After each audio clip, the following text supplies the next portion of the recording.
11월 18일 금요일입니다.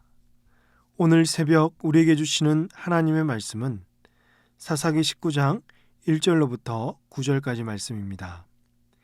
이스라엘의 왕이 없을 그때 에브라임 산지 구석에 거류하는 어떤 레위 사람이 유다 베들레헴에서 첩을 맞이하였더니 그 첩이 행음하고 남편을 떠나 유다 베들레헴 그의 아버지의 집에 돌아가서 거기서 넉 달 동안을 지내매 그의 남편이 그 여자에게 다정하게 말하고 그를 데려오고자 하여 하인 한 사람과 나귀 2마리를 데리고 그에게로 가매 여자가 그를 인도하여 아버지의 집에 들어가니 그 여자의 아버지가 그를 보고 기뻐하니라.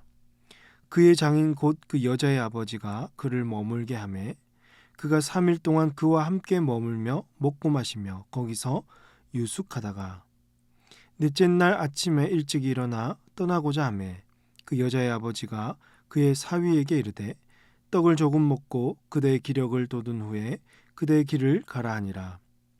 두 사람이 앉아서 함께 먹고 마시매 그 여자의 아버지가 그 사람에게 이르되 청하노니 이 밤을 여기서 유숙하여 그대의 마음을 즐겁게 하라 하니 그 사람이 일어나서 가고자 하되 그의 장인의 간청으로 거기서 다시 유숙하다니 다섯째 날 아침에 일찍 일어나 떠나고자 하매 그 여자의 아버지가 이르되 청하노니 그대의 기력을 돋우고 해가 기울도록 머물라 하므로 두 사람이 함께 먹고 그 사람이 첩과 하인과 더불어 일어나 떠나고자 하매 그의 장인 곧 그 여자의 아버지가 그에게 이르되 보라 이제 날이 저물어 가니 청하건대 이 밤도 유숙하라.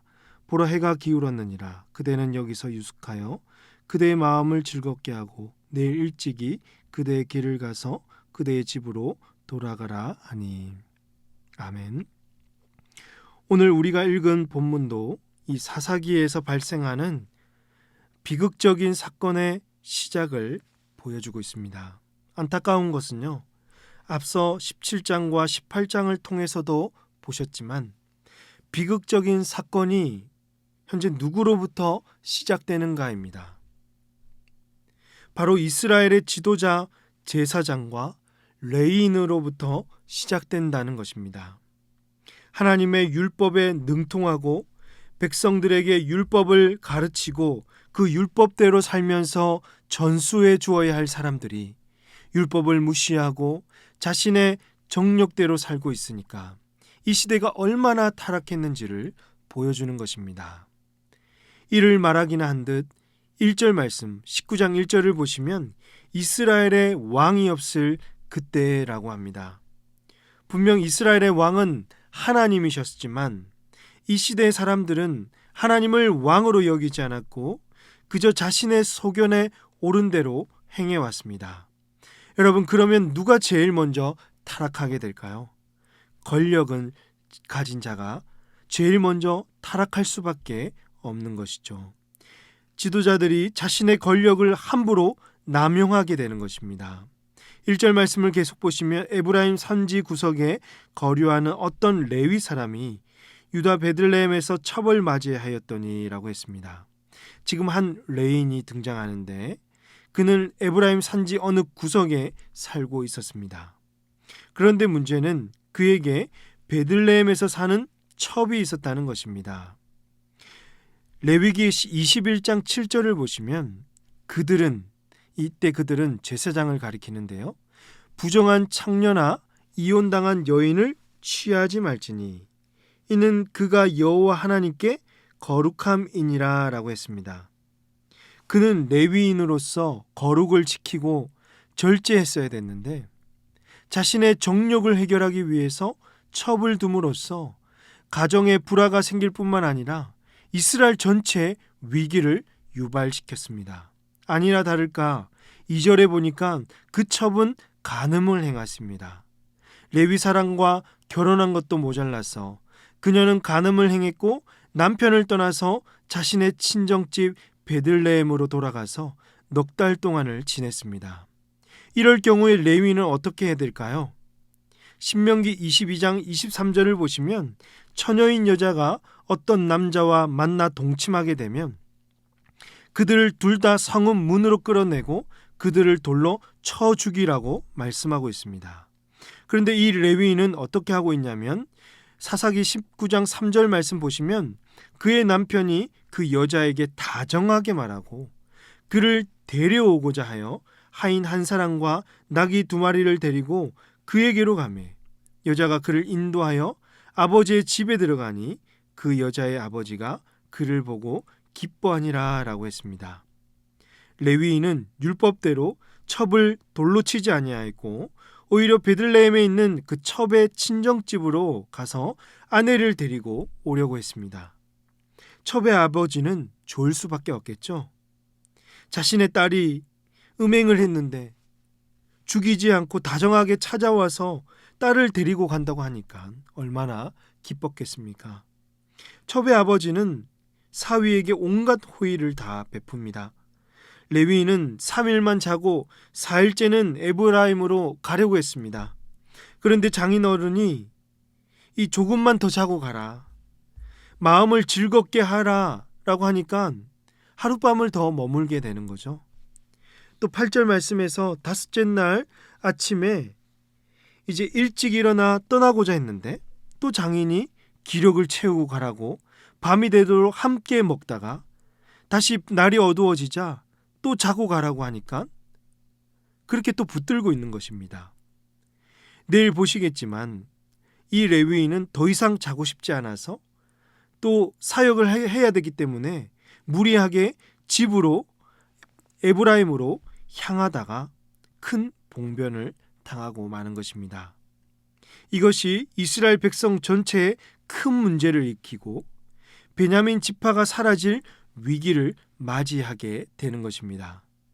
사랑하는 성도 여러분, 오늘 이 말씀을 보면서 여러분은 어떤 생각이 드세요? 우리에게 주시는 교훈은 무엇일까요? 무엇보다도 지도자가 하나님을 경외하지 않고 자신의 권력을 남용하거나 정욕대로 생활하면 가정과 나라에 큰 위기가 찾아올 뿐만 아니라 점점 이 시대들은 타락해 간다는 것입니다.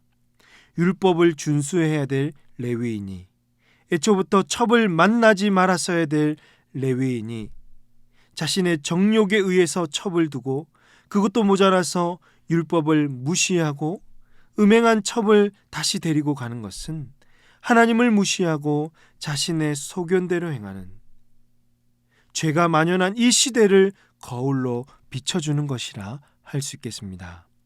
그러므로 지도자와 또 가정에서 리더십을 가진 자들은 더욱 비중 있는 책임을 가지고 하나님을 경외하고 또 모든 자들에게 믿음의 본이 되어야 할 줄로 믿습니다. 그들의 말 한마디, 행동 하나하나가 함부로 대하지 아니하고 하나님의 뜻을 세워가는 일에 쓰임 받을 수 있기를 주님의 이름으로 축복합니다.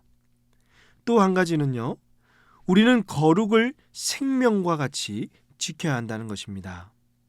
레위인이 거룩함을 추구하고 하나님의 성품을 자신의 삶을 통해서 반영하기를 원했다면 첩을 만나지도 않았을 뿐더러 장인이 그렇게 유혹해도 쉽게 타협하지 않았을 것입니다. 이 성도의 뿌리가 흔들리면 당연히 지혜도 분별력도 사라지고 정체성도 무너져 버리는 것이죠. 그러므로 어떠한 경우에도 우리 성도들이 가져야 될 거룩을 생명처럼 여겨서 그 거룩을 위협하고 깨뜨리는 세상의 모든 유혹을 담대하게 이겨낼 수 있어야 하겠습니다. 그리하여서 하나님의 성품을 우리 삶 가운데 반영할 수 있도록 성도의 정체성인 이 거룩을 항상 간직하고 세상에 전할 수 있는 우리 모든 성도님들 다 되시기를 주님의 이름으로 축복합니다. 기도하시겠습니다. 하나님 아버지, 이 새벽에도 말씀 듣게 하시고 성도의 정체성을 한 번 더 세우게 하시니 감사합니다. 결코 이 세대를 본받지 말게 하시고 성도의 본질인 거룩함을 항상 간직하며 주님의 성품을 드러내는 저희들 되게 하여 주시옵소서.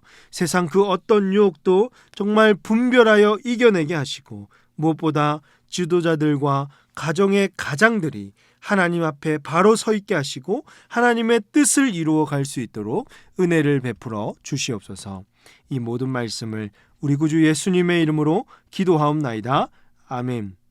오늘 말씀을 기억하시며 기도하시고 주간 기도 제목에 따라서 모든 소그룹 모임을 위해서 기도하겠습니다. 모든 다락방 모임마다 예수 안에서 한 가족 되게 하시고 한 영혼도 소외받지 않고 사랑 많은 가정 같은 교회 되도록 다락방을 섬기시는 순장님들과 교회를 책임지고 섬기시는 장로님들을 위해서 기도해 주시기 바랍니다. 함께 기도하겠습니다.